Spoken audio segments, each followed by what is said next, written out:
beaucoup de ce qu'ils disent est faux, surtout les conclusions qu'ils en tirent. Mais à l'ère d'Internet, quand un gosse qui a 15 ans,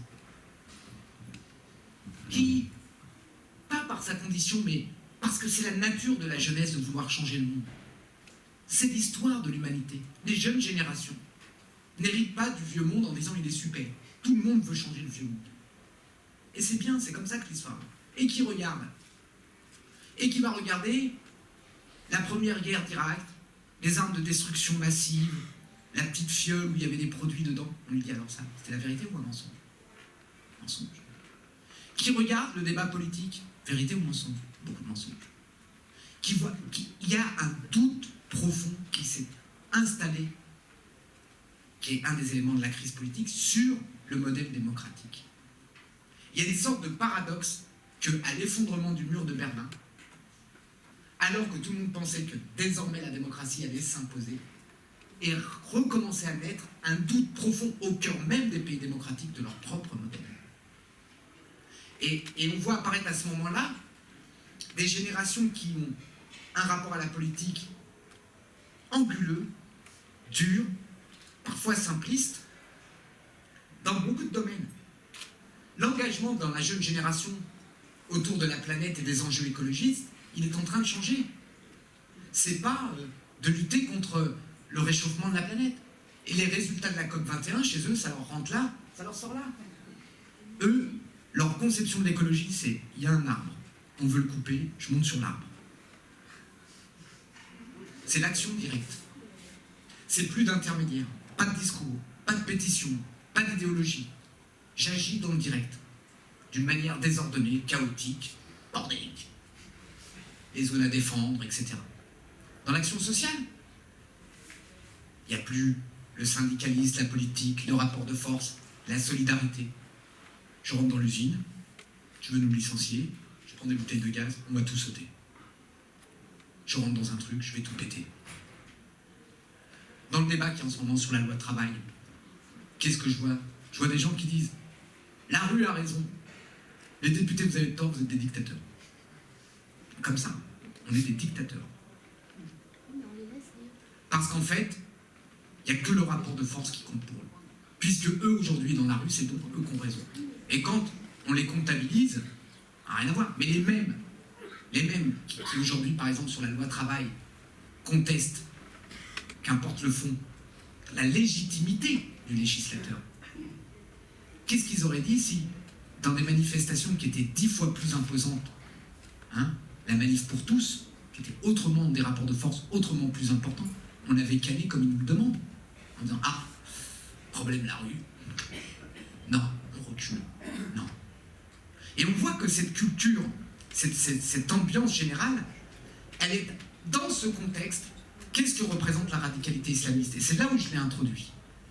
Je l'ai introduit comme étant une école de pensée politique, avec un projet politique qui ne convainc pas les gens autour d'idéaux religieux ou confessionnels. Je ne dis pas qu'ils n'ont pas d'éléments de cet ordre-là, mais fondamentalement, c'est une mécanique de conviction et d'embrigadement autour d'un projet qui adhère à cette notion.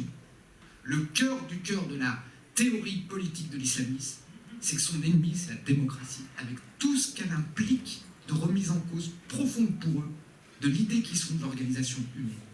Le cœur du cœur, c'est ça. Et eux, ce courant politique, dans ce contexte, est le courant politique qui est le plus abouti, le plus organisé, et qui donc recrute le plus massivement.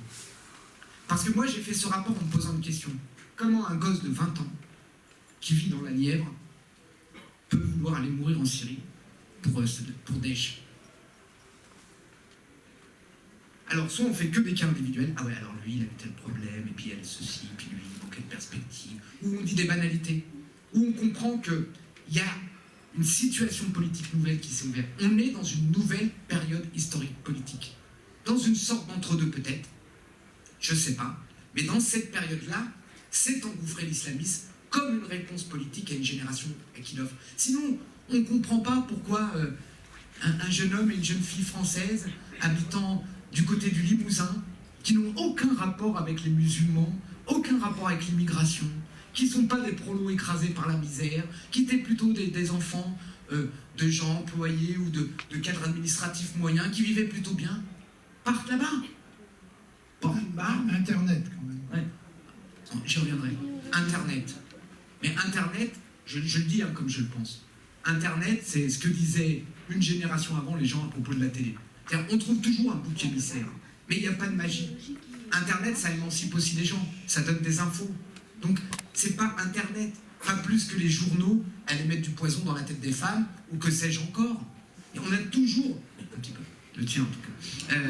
Mais ce que je veux dire, il y a aujourd'hui ce rapport, j'ai essayé d'expliquer qu'en fait, on s'était trompé d'approche, que c'était un projet politique totalitaire, que en janvier dernier, après les premiers attentats, j'ai parlé de nazis, mais pas pour, encore une fois, sortir le mot nazi et faire une confusion, parce que je crois que ce sont, de ce point de vue-là, les héritiers de ce courant politique.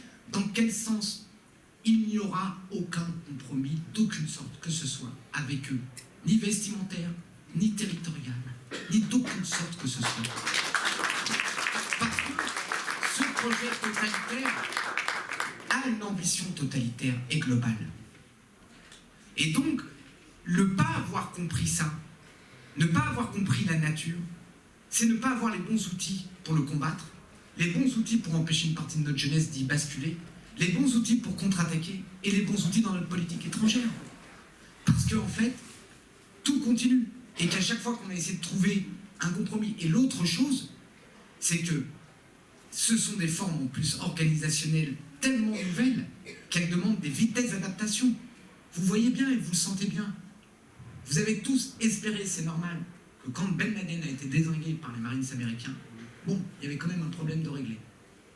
Vous n'avez pas passé 15 jours que vous avez découvert que le problème qui arrivait après était pire. Pire. Et il faut dire les choses.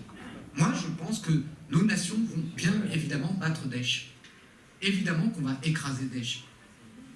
Et Dieu merci, Daesh, c'est pas le Troisième Reich, du point de vue de l'organisation, des capacités militaires et industrielles. Et on peut me dire proto-État pour me faire peur, la vérité c'est que ça reste quand même très limité. Mais le problème, c'est que Daesh n'est qu'une forme de ce courant politique et qui peut renaître sous d'autres formes, ou sous l'instrumentalisation d'un État lui-même qui basculerait. On ne sait pas encore. Mais il faut maintenant appréhender le problème. Et c'est ça qui a été, non pas sous-estimé, mais totalement incompris. Et au jour d'aujourd'hui, je vois, moi, les difficultés à faire...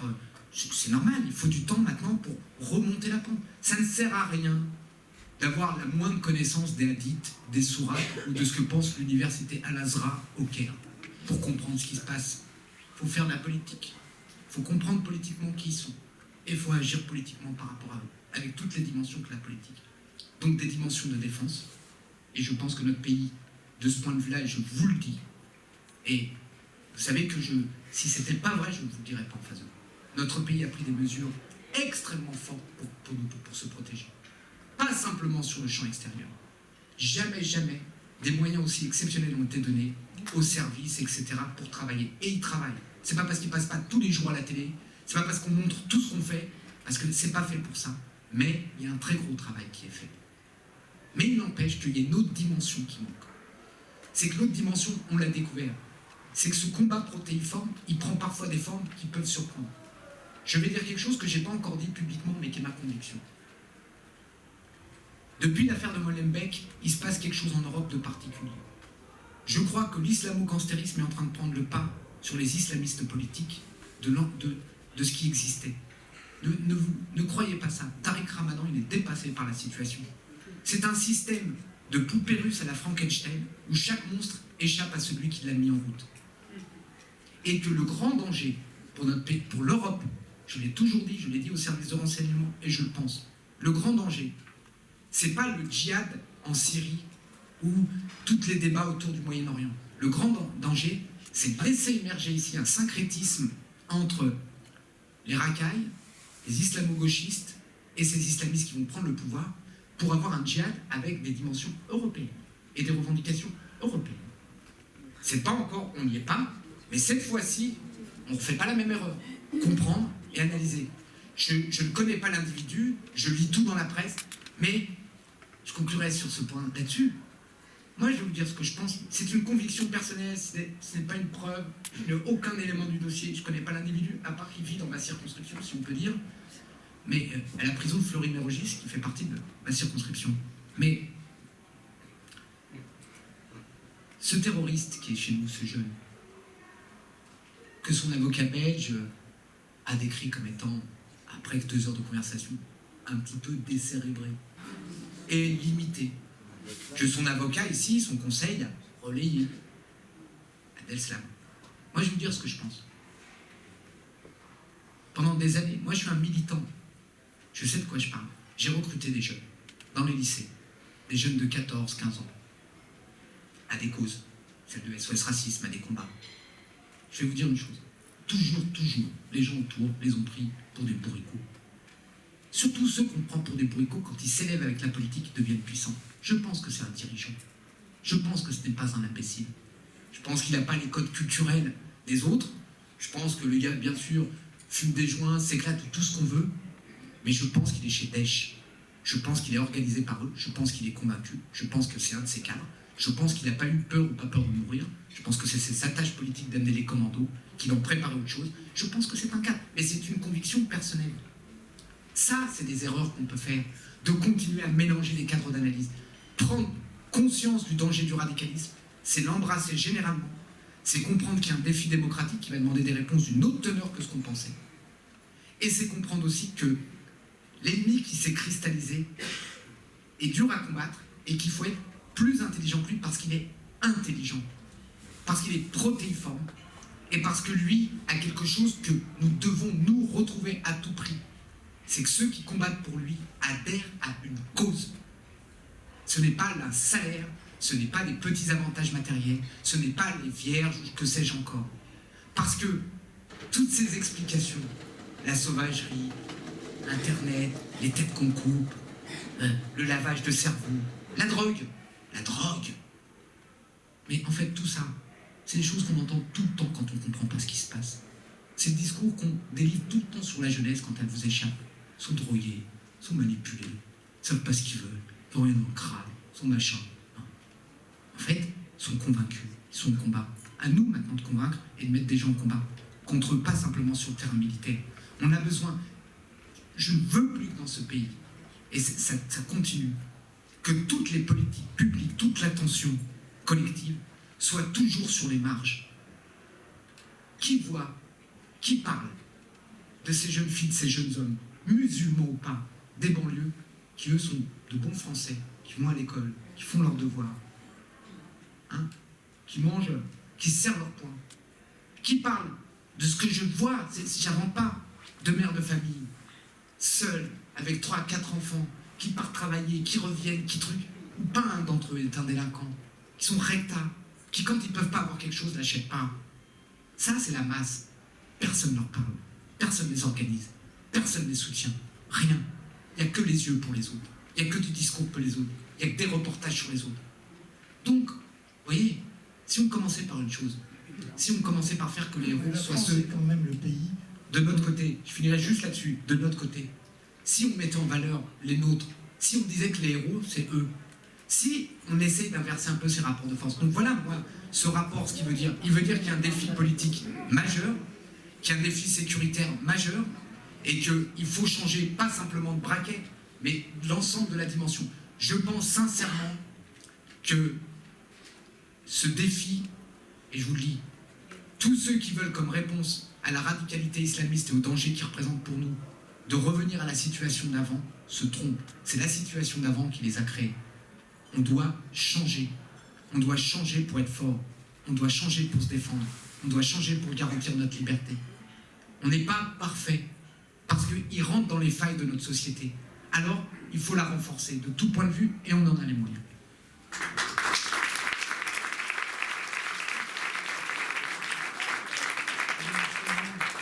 Nous avons souligné que la France est le pays qui socialement fait le plus pour sa population. C'est vrai, on est un pays où on a un modèle social exceptionnel, mais regardez la carte des djihadistes. D'abord leur âge, 15-25 ans. Regardez la carte. La seule zone du monde où il n'y en a pas énormément, très peu en tout cas, moi j'ai des chiffres de tout, je suis membre de la commission de la défense, j'ai été chercher aux sources, c'est l'Amérique latine. Mais il y a des djihadistes néo-zélandais, australiens, belges, allemands, anglais, espagnols, on ne parle pas des pays arabes, on ne parle pas des pays africains, en Asie. C'est des modèles tous différents, c'est des modes de vie différents. C'est pas le cœur. Il n'y a pas que le ventre, surtout chez les jeunes. Et par exemple, dans les politiques de jeunesse, quand je vois la liste des politiques de jeunesse, je l'ai dit aux plus hauts responsables de ce pays. La retraite, les trucs, les machins, le passe-logement. Bon. Moi, je l'ai raconté d'ailleurs au président de la République. Je lui ai dit, moi, quand j'avais 18 ans, moi, je parle de le dire, on était une famille pauvre. Moi, je dis pas modeste, parce que c'est bien modeste, mais en fait, pauvre. C'est chaud, pauvre. Pauvre, ça veut dire quoi? Par exemple, pauvre, ça veut dire pas beaucoup de chaussures dans l'année. En fait, une paire. Et je lui disais, tu vois, quand j'avais 18 ans, j'étais tellement pauvre que ma paire de chaussures, j'aimais jouer au foot en revenant de l'école, mais j'arrêtais de jouer au foot parce qu'elle s'usait trop. C'est pauvre, ça. Et bien, je lui dis, tu m'aurais mis d'un côté l'ensemble des 40 mesures du comité interministériel pour que je vive bien. Et de l'autre, tu m'aurais donné un billet sans retour pour les États-Unis. Qu'est-ce que j'aurais pris à ton avis? Le billet sans retour. Parce que c'est la liberté, parce que c'est l'espérance, parce qu'en fait, les gens, et surtout les jeunes, ils ne peuvent pas avoir comme horizon une vie minimum, un minimum de logement, un minimum de santé, un minimum de respect, un minimum d'éducation. En fait, l'être humain, il veut le maximum. Il ne l'atteint pas souvent, il ne l'obtient pas. Mais on ne peut pas le brider. Il y a une espérance qui a été détruite. Donc le modèle social, c'est un débat intéressant. Je ne dis pas qu'il a évacué. Je n'évacue pas les questions sociales. Mais elles ne sont pas au cœur de la dynamique. La crise de l'islamiste, c'est un défi politique majeur pour la nation. Majeur. Un défi politique. Alors, est-ce qu'il y a des questions dans la salle? Oui. Madame. Madame, elle a levé la main. La première.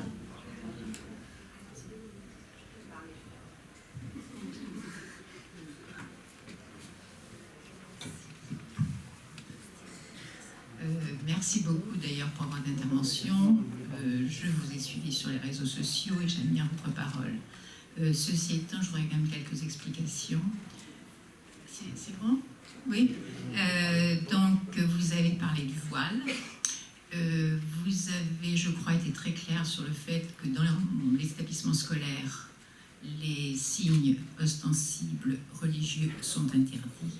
Et je m'en félicite pour avoir travaillé des décennies. Je souhaiterais que ce soit interdit à l'université. Et également, mais ça c'est à long terme, dans l'espace public, parce que moi, personnellement, ça me dérange. Et je pense que le projet totalitaire dont vous avez parlé se transmet aussi par, finalement, ce qui se passe dans les rues. Et dans les rues, moi, le niqab, le djihad. Alors, je voudrais que vous m'expliquiez un peu le djihad. Vous êtes contre? Hijab. Ah, bon, alors dites-moi votre position exactement, parce que je souhaiterais effectivement, d'une part, remercier aussi beaucoup la brigade des mères. Je pense qu'elles se battent et que c'est absolument extraordinaire.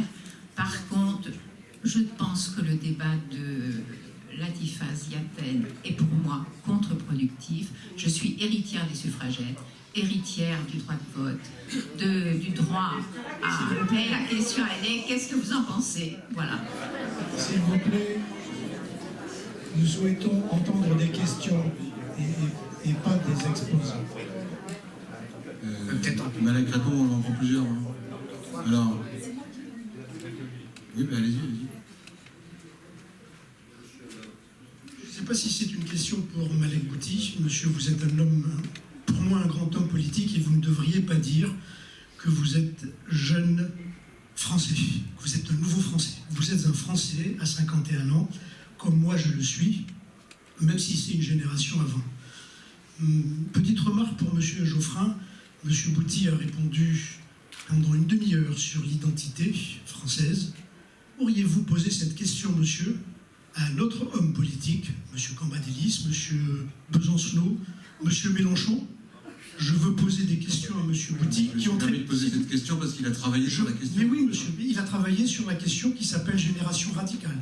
Il n'a pas Il a travaillé. travaillé aussi sur la question de l'identitaire, excusez-moi. Très bien, mais vous n'auriez pas posé. C'était passionnant. Je l'aurais posé de la même manière. C'est ce que j'ai dit. C'est ce que j'ai dit. Sa réponse était passionnante. À un moment. Donc j'ai bien fait de la poser. Oui, mais vous l'auriez pas posé à quelqu'un d'autre. Si, je l'aurais posé à quelqu'un d'autre. Ceci Si dit, vous permettez de faire ça. ceci dit, je préfère entendre. Monsieur Bouty, ma question, c'est la suivante. Sur le plan de votre rapport Génération Radicale, qu'est-ce qui est devenu ce rapport et qu'est-ce que vous préconisez? C'est ça la vraie question. Comment combattre cette génération radicale? Deuxième chose, vous avez dit à propos de l'extrême droite que nous risquons la présence de Madame Le Pen. Quoi faire? Et enfin, troisième question, vous êtes membre du Parti Socialiste. Le Parti Socialiste, par la voix de son ministre des Affaires étrangères, a accepté une résolution de l'UNESCO. Vous avez été le premier, il y a au moins 10 ans, à parler d'antisionisme et d'antisémitisme. Donc voilà mes 3 questions. Je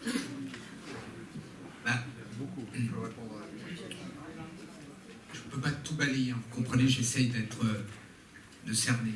Peut-être commencer par le rapport, qu'est-ce qu'il est devenu?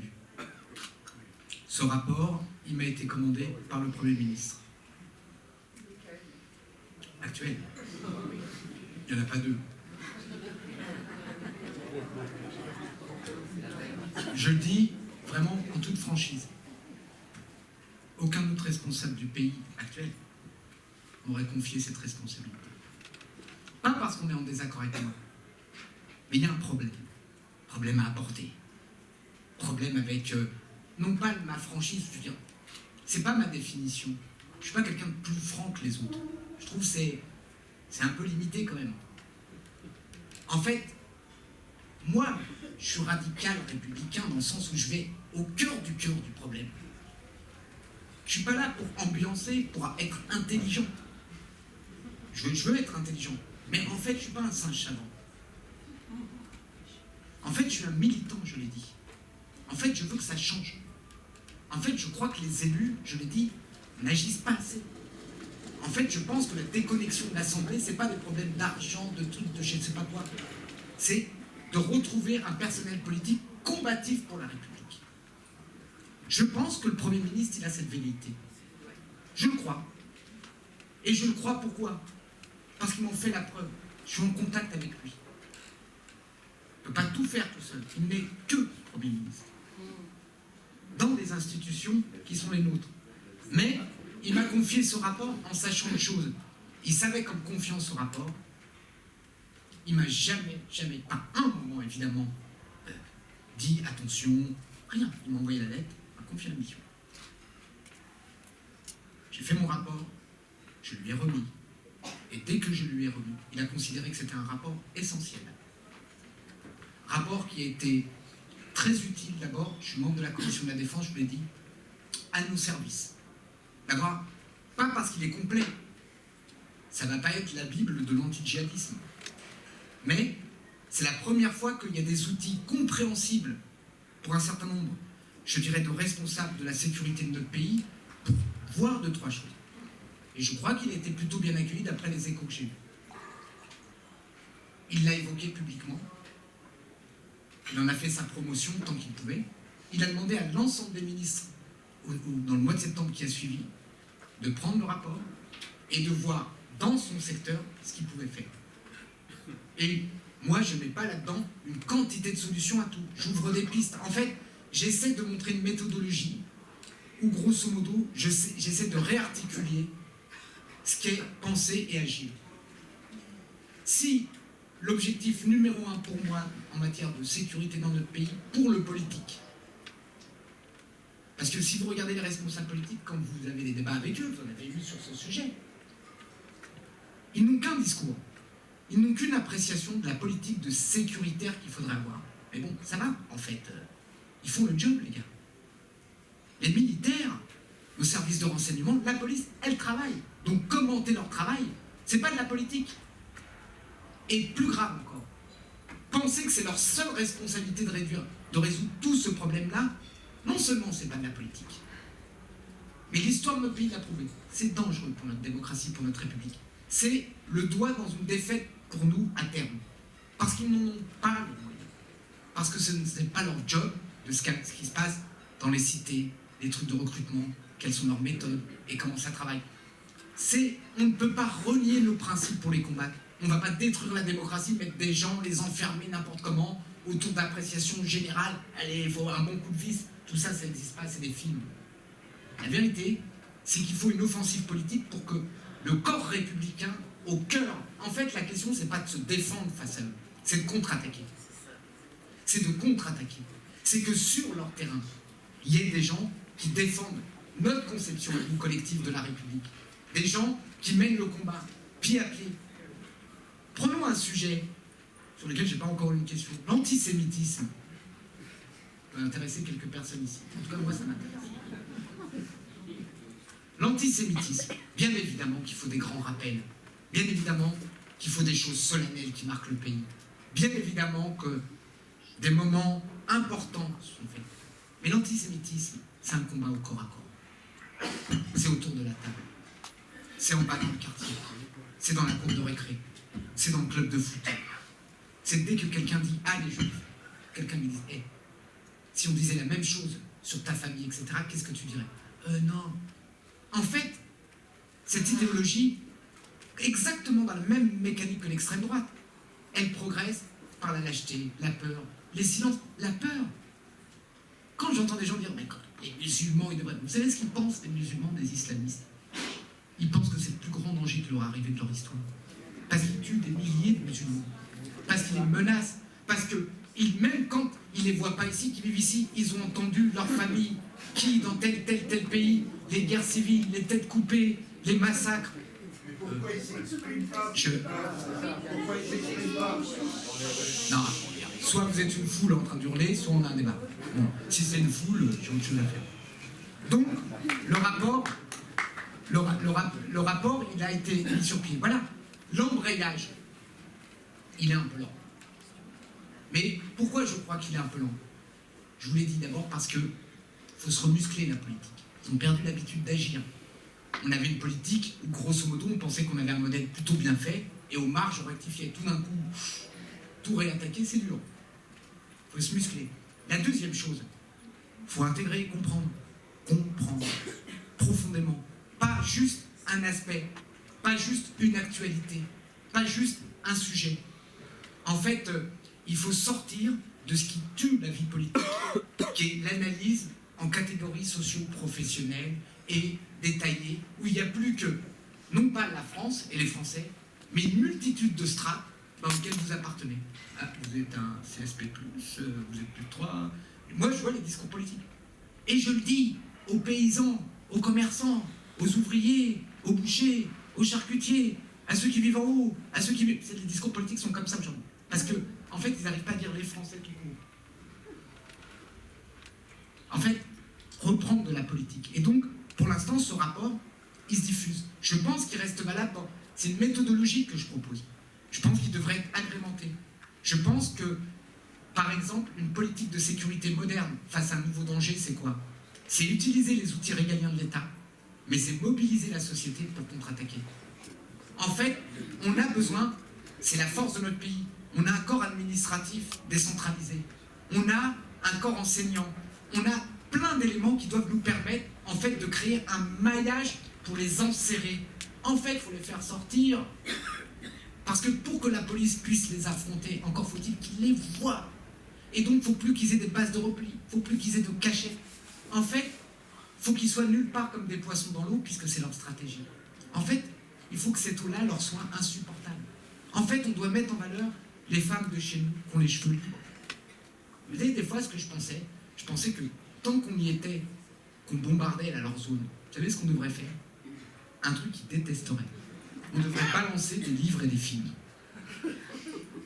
Une fois qu'on a bazardé les bombes, parce qu'il faut, hein, en plus, on leur dit, et regardez, un truc terrible, ça s'appelle la culture. Alors là, les mecs, je pense à ça.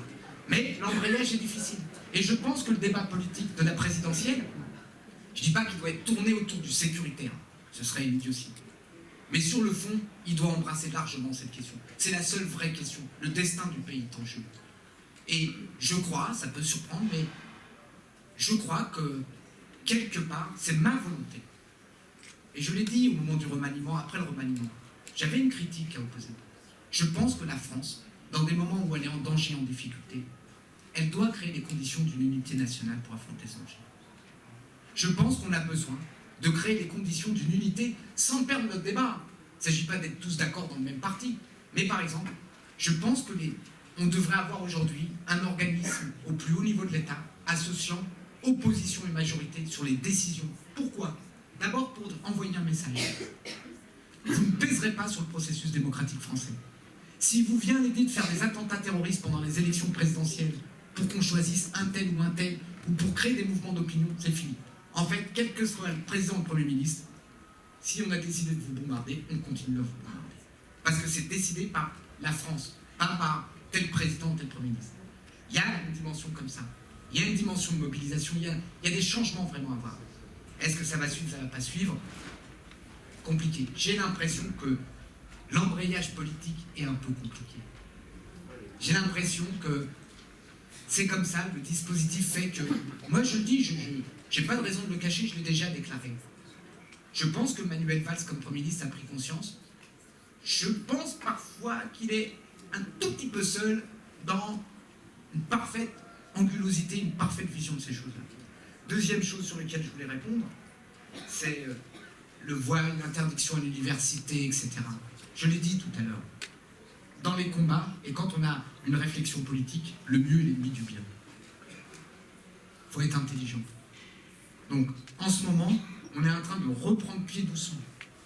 Moi, je veux bien réouvrir tous les fronts. Ouvrir un combat contre les mecs dans les universités, avoir un truc là. Step by step. Pour l'instant, la reconquête, la remobilisation, remuscler le pays, avancer, voir. Voilà. Mais je vous le dis comme je le pense. Vous n'êtes pas la seule, vous êtes beaucoup de gens. Vous n'êtes que la porte-parole de quelque chose qu'on entend sur plein de sujets. Interdire, en finir, stop, ça suffit, l'autorité. Je vais vous dire une chose. La vie, c'est pas un storytelling. Il n'y a pas de baguette magique. Il n'y a pas de baguette magique. Il y a un travail à faire. Et il y a une responsabilité collective, individuelle de chacun d'entre nous. Même l'État tout seul, comme on dirait, ne peut pas tout faire. Pas qu'en matière économique.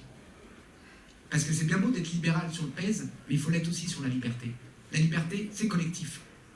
On doit la défendre. Donc, on verra. C'est mon point de vue, je vous l'ai dit, c'est pas à l'université, partout. En tant que tel, je suis contre le voile.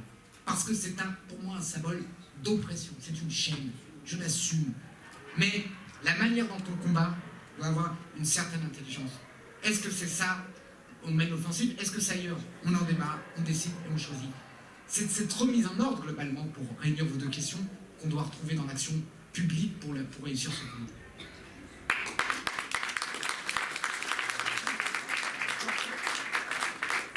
Merci Malek pour cette vision courageuse et honnête de la société française. Une question sur les Français juifs et sur un principe sacré de la République, l'école. En 2002 est parue la première édition des Territoires perdus de la République. On y critiquait beaucoup ce qui se passait à l'école et on entrevoyait déjà que c'était une vraie difficulté pour les enfants juifs au sein de l'école laïque. On s'aperçoit qu'entre 1970 et aujourd'hui, plus des 2/3 des enfants juifs ont quitté l'école publique pour rentrer dans des écoles privées, confessionnelles pour la plupart. 14 ans après la première édition, on est à la 3e édition des Territoires perdus de la République, on n'a pas l'impression qu'il se passe grand-chose. Qu'est-ce qu'il faut faire pour que l'école de la République redevienne une école qui forme des citoyens ?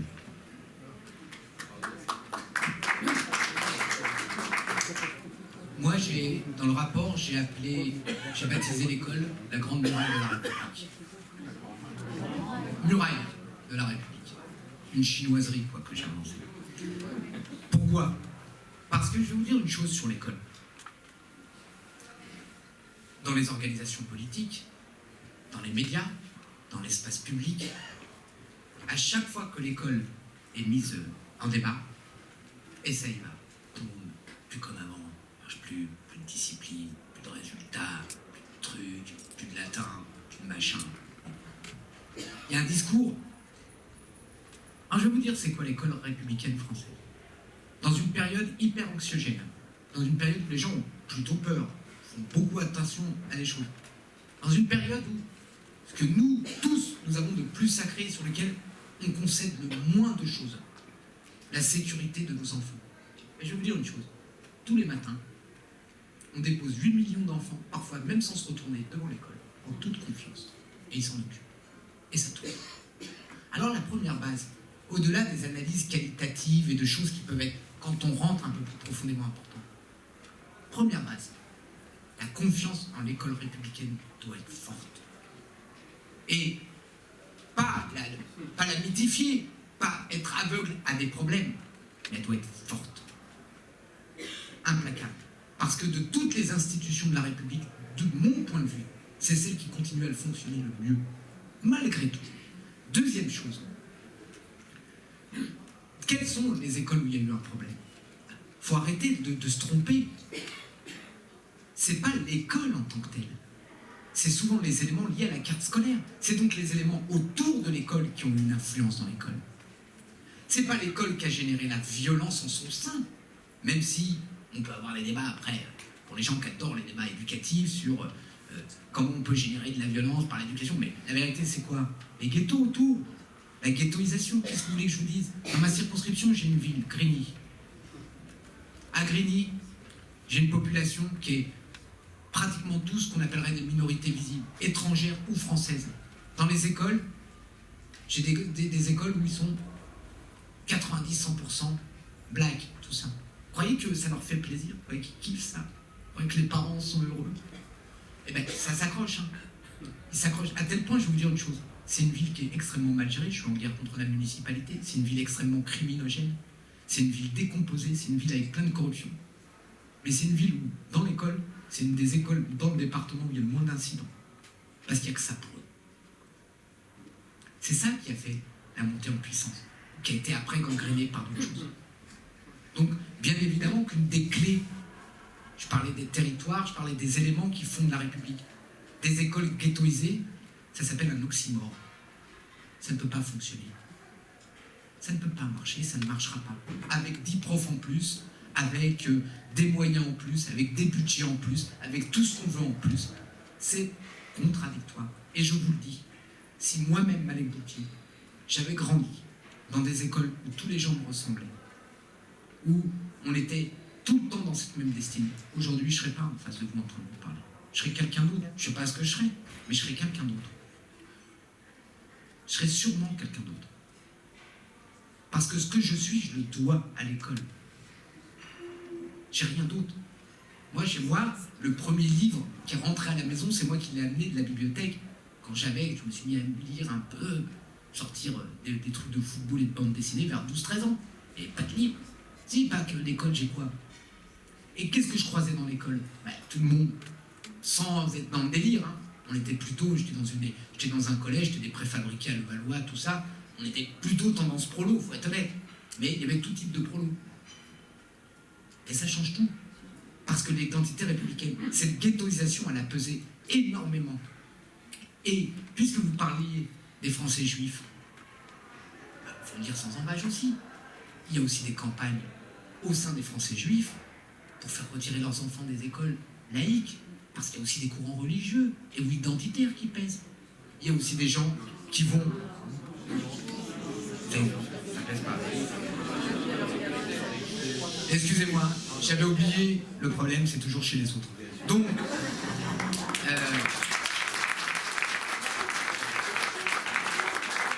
je crois que, je pense que je peux comprendre, je vais vous dire des choses, je peux comprendre si j'étais un Français juif et que j'habite en banlieue dans telle zone ou dans tel endroit. Sincèrement, je ne mets pas mon enfant à l'école pour qu'il se fasse agresser, pour qu'il se fasse insulter, ou pour qu'il ait honte d'être ce qu'il est, ce qui est encore pire.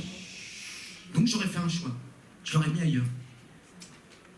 Comme d'autres parents, par exemple, moi ma famille, qui ne sont pas juifs, français, ne le sont pas. En fait, mon frère, il a ses enfants, lui, c'est un musulman. Moi je ne le suis pas, mais lui c'est un musulman pratiquant. Ses enfants, Ils sont dans une école catho. Bon, pour la même raison que les autres. Pour la même raison. Donc, c'est cette problématique qui est au cœur. Après, voilà, il y a les deux événements aussi. Il y a aussi le fait, mais qui renvoie à un comportement général et une réflexion qui ne m'appartient pas qu'à moi, qui est collective, mais sur lequel j'ai aussi un point de vue.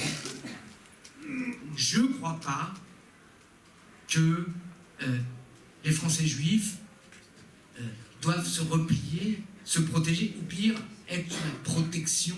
On n'est ni les sultans, ni rien de tout ça. Ils ont les mêmes droits, ils doivent être à égalité, ils doivent être protégés à fond. Je l'ai dit au moment, évidemment, des événements terribles qui avaient marqué après l'attentat hyper-cachère en particulier, et le doute, et les paroles qu'on entendait. Je l'avais dit fortement. Mais comment on peut se poser la question de est-ce que les Juifs de France vont rester en France? Mais qu'est-ce que ça veut dire comme question?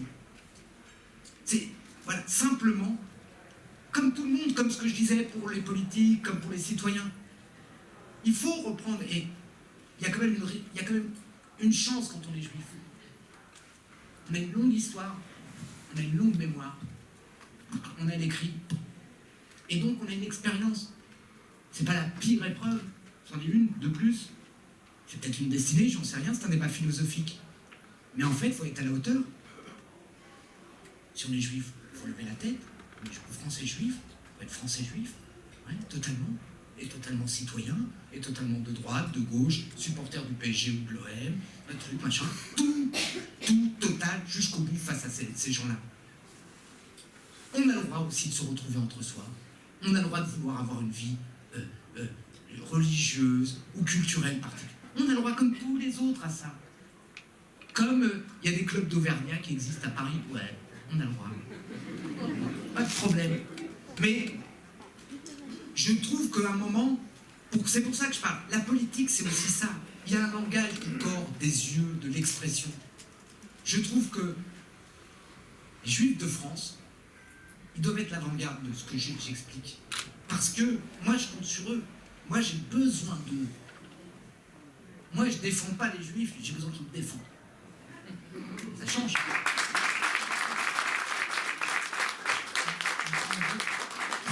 Deux dernières questions. Bonjour, je m'appelle Soued Tou, je suis avocat tunisien, musulman et ami infaillible et éternel de l'État d'Israël et du peuple juif. Je vais vous poser deux questions et j'espère que vous allez me répondre, M. Malek. J'ai beaucoup d'admiration pour vous, avec beaucoup de sincérité et longuement aussi, pour une question qui n'a pas été posée jusqu'à maintenant. Vous avez parlé avec éloquence tout à l'heure, et j'adore vous avez dit que vous avez utilisé des mots forts, vous allez au cœur des problèmes, des changements forts, combat et tout ça, alors que vous avez occulté, peut-être involontairement, je suis certain et de bonne foi, un problème essentiel, c'est le rôle et l'infiltration du Qatar et du rôle d'Al Jazeera en arabe, qui diffuse et qui font une propagande néfaste contre la France. Je vais vous donner un exemple pour ne pas parler. Le dimanche dernier, parce que moi j'ai peut-être un avantage par rapport aux mesdames et messieurs qui sont présents, c'est que je suis totalement arabophone.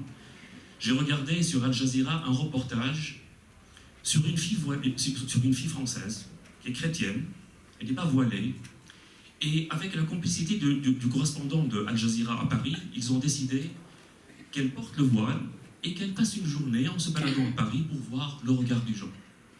La conclusion de ce reportage qui est passé le dimanche à 18h35 sur Al Jazeera disait que les musulmans, les femmes voilées musulmanes vivent un véritable, j'utilise le mot utilisé en arabe, un apartheid. Ils vivent un véritable apartheid en France, vu le regard, la méchanceté de la société.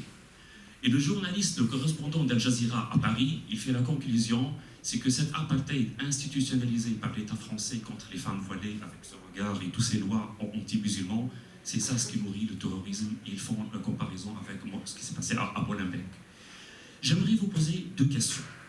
Est-ce que dans votre rapport que vous avez présenté à l'honorable Premier ministre, le chef de l'État français, est-ce que vous avez inclus, oui ou pas, le problème et l'infiltration du Qatar au niveau officiel, diplomatique, militaire et aussi économique. Première question.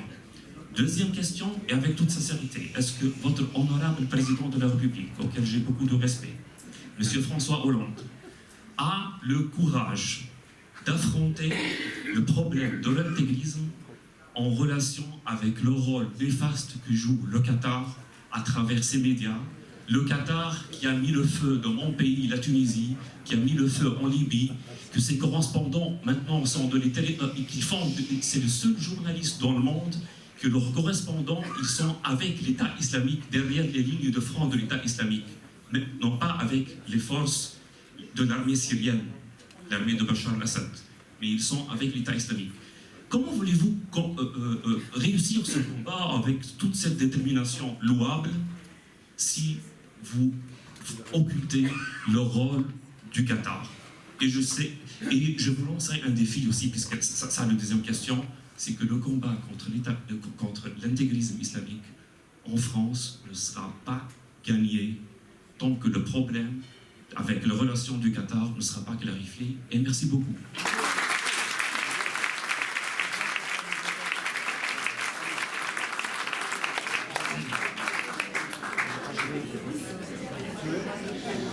Je suis impressionné.